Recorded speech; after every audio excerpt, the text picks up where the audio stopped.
Hello friends, இன்னைக்கு சகோதரி ஸ்பெஷலில் வெண்டைக்காய் ஸ்பெஷல் தாங்க. நல்லெண்ணெய் ஊற்றிட்டு கொஞ்சம் கடுகு, வெந்தயம், சின்ன வெங்காயம், பெரிய வெங்காயம், கருவேப்பிலை, வரமிளகாய், கொஞ்சம் தக்காளி போட்டுட்டு தக்காளி வதங்கிறதுக்கு உப்பு, மஞ்சள்தூள் போட்டு நல்லா பரட்டி எடுத்துக்கலாங்க.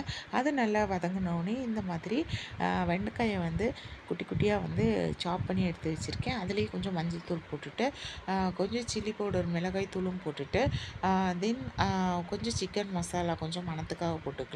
இது வந்து பேச்சுலர் ஸ்பெஷலுங்க. ஸோ அதனால் எல்லா பொடியும் மட்டும்தான் போட்டு செய்கிறோம். நம்ம வீட்டில் செய்கிற மாதிரி தேங்காய் அரைச்சி ஊற்றி செய்யலை. சட்டுன்னு 5 நிமிஷத்தில் ரெடி ஆகணும்னா இந்த மாதிரி கிரேவி ட்ரை பண்ணி பாருங்கள். நல்லா பரட்டி எடுத்துடலாங்க.